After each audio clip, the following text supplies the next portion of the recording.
Santali voice premier YouTube চ্যানেলের পক্ষ থেকে সকলকে স্বাগত জানাই। আপনাদের সামনে উপস্থিত হয়েছে আমি রবি দাস টুডু। সোশ্যাল মিডিয়ায় একটা ভিডিও ভাইরাল হয়েছে, সেখানে দেখা যাচ্ছে একজন আদিবাসী ব্যক্তি, উনি আদিবাসীদের নিয়ে কুরুচিকর মন্তব্য করেছেন বা ব্যঙ্গাত্মমূলক বা অপমানজনক মন্তব্য করেছেন। সেই সম্পর্কে আমার দু এক কথা বলার আছে। আপনারা সকলে সেই ভিডিওটা একটু মন দিয়ে দেখুন, ঠিক কি কথা বলেছেন, ঠিক কি বোঝাতে চেয়েছেন, তারপরে আমি দু এক কথা বলবো।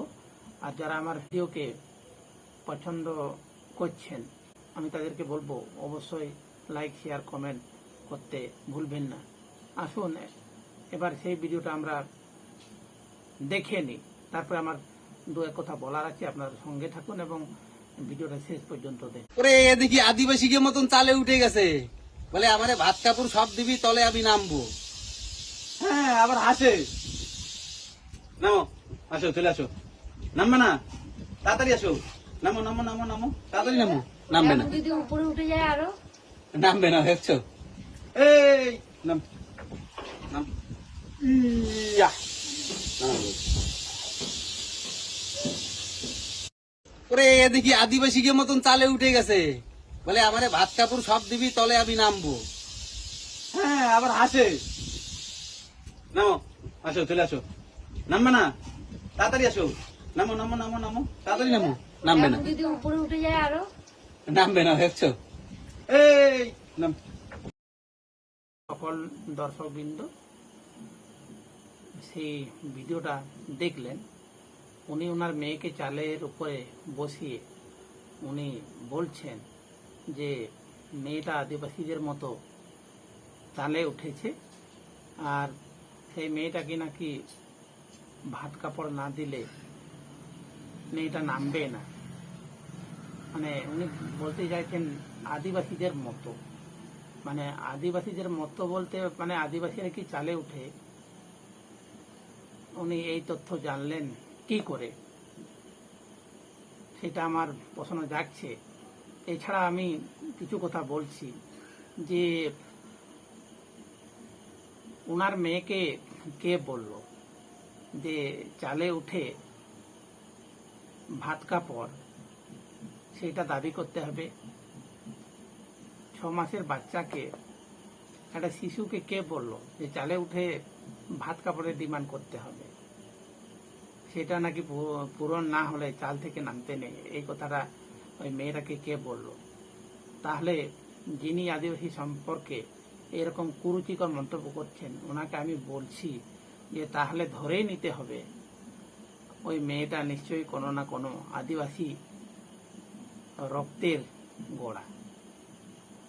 আপনার মেয়েটা নিশ্চয়ই কোনো না কোনো আদিবাসী মিলনের দ্বারাই জন্ম হয়েছে, নাহলে আপনি কি করে এই কথা বলতে পারেন?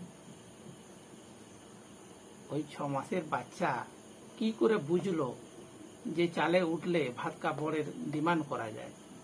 তাহলে প্রশ্ন যাচ্ছে না যে ওই মেয়েটা নিশ্চয়ই কোনো না কোনো আদিবাসীর মিলনের দ্বারা জন্মগ্রহণ করেছে, এটা আমার মনে হচ্ছে। আর এই যে ভদ্রলোক, আপনি যেটা বলছেন যে আদিবাসীদের মতো, আপনার নাম আমার জানা নেই, কিন্তু আমি আপনাকে বলছি যে আপনার বউকে একবার জিজ্ঞাসা করুন যে সত্যি ওই বাচ্চাটা কার।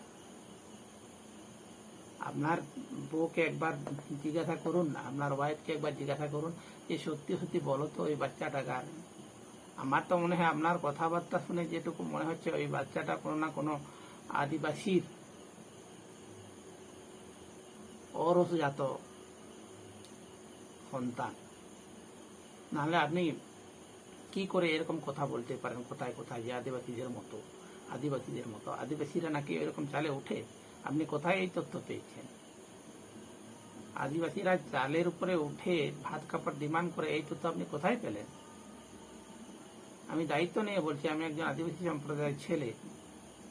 আমাদের সমাজে আদৌ ওই রেওয়াজ নেই যে চালের উপর উঠতে হয়, এইরকম কোনো আদিবাসী সম্প্রদায়ের মধ্যে কোনো রেওয়াজ নেই। আমি দায়িত্ব নিয়ে বলছি। অথচ আপনি কোন যুক্তিতে এই কথা বললেন যে আদিবাসীদের মতো, আদিবাসীরা নাকি আদিবাসীদের মতো বলতে কি বোঝাতে চাইছেন? তাহলে আদিবাসীরা সবাই চালে উঠে, সেটাই বোঝাতে চাইছেন।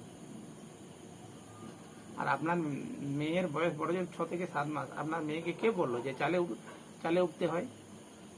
তাহলে তো ধরে নেওয়া যেতেই পারে যে ওই মেয়ে কোনো না কোনো আদিবাসী রক্তের দ্বারা জন্ম নিয়েছে। তাই তো বলছি, আপনার ওয়াইফকে একবার জিজ্ঞাসা করুন যে বাচ্চাটা কার হতে হতে। নাহলে ওইটুকু বাচ্চাকে এই কথা শেখাবে কে? শেখাবে কেনই বা শেখাবে? আর আমি তো দায়িত্ব নিয়েই বলছি যে আদিবাসী সম্প্রদায়ের মধ্যে এরকম কোনো রেওয়াজ নেই। চালের উপরে উঠে ভাত কাপড়ের ডিমান্ড করবে, ডিমান্ড পূরণ হলে চাল থেকে নামবে, নচেত নামবে না। এই কথা আপনাকে কে বলেছে? কথাটা একটু ভেবে বলুন, ভদ্রতার ভাবে বলুন।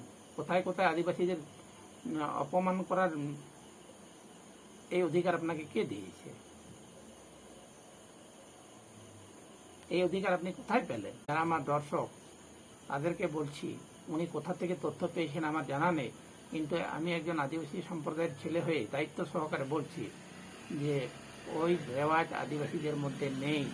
উনি কিসের ভিত্তিতে, কোন তথ্যের ভিত্তিতে এইসব কথা বলছেন আমার মাথায় ঢুকছে না। কে তাকে এই তথ্য দিচ্ছে আমার তো মাথায় ঢুকছে না। আর ওইটুকু মেয়েকে উনি আদিবাসীদের সাথে তুলনায় বা কি করে করছেন? তাহলে তো প্রশ্ন তো জাগবেই যে বাচ্চাটা সত্যি সত্যি উনার না কোনো একজন আদিবাসী ছেলের? প্রশ্ন তো জাগবে, বাচ্চাটা উনার ওই সম্প্রদায়ের না কোনো আদিবাসী সম্প্রদায়ের বা কোনো আদিবাসী ছেলের? এটা আপনি আপনার বউকে জিজ্ঞাসা করুন, আপনার ওয়াইফকে জিজ্ঞাসা করুন যে সত্যি সত্যি বাচ্চাটা কার। মায় বলতে পারবে যে বাচ্চাটা কার। বাংলা কথাতে একটা প্রবাদ বাক্য আছে, ছেলে চিনে মায়ে আর মায়ে চিনে বাপে। এই কথাটা মিলিয়ে দেখুন, নাহলে এত বড় তুলনা টানছেন কি করে? যে রেওয়াজ রীতি আদিবাসীদের সমাজে নেই, এটা আপনি আদিবাসীদের মতো করে চালিয়ে দিচ্ছেন। আপনার লজ্জা করে না? আপনার বিবেক নেই? আমি যে বলছি, আমার তো সন্দেহ জাগছে এখন যে ওই বাচ্চাটা নিশ্চয়ই কোনো না কোনো আদিবাসী ছেলে, আদিবাসীদের ঔরসজাত সন্তান। নাহলে কিভাবে ওই 6 মাসের বাচ্চাকে এইভাবে শেখানো হয়? আবার বলছেন দেখছেন নামতেই চাইছেন। তার মানে বুঝে গেছে তাহলে যে আদিবাসীরা চালে উঠে বসে থাকে। এই কথাগুলো আপনাকে কে বলে? যে একজন আদিবাসীদের থেকে অধম দেখতে, গাঁওয়ালি ভূত, কালো তো কালো, এই যেন শ্মশান থেকে উঠে আসছে এইরকম নিজের চেহারায়, তারপরে সে আবার কোথায় কোথায় বলে আদিবাসীদের মতো। তা আপনার চেহারাটা একবার আয়নায় দেখুন। আপনি আদিবাসীদের থেকেও তো অসভ্য, বর্বর। আপনি তো দেখতে জঙ্গলির মতো, আপনার মুখটাও তো সেই রকম, হিড়িম্বার মতো দেখতে। তারপরে কোথায় কোথায় আপনি আদিবাসীদের তুলনা টানছেন। আজকে আর আমি বিশেষ কিছু বলছি না। যারা আমার ভিডিওকে পছন্দ করছেন অবশ্যই লাইক, শেয়ার, কমেন্ট করতে ভুলবেন না। নমস্কার।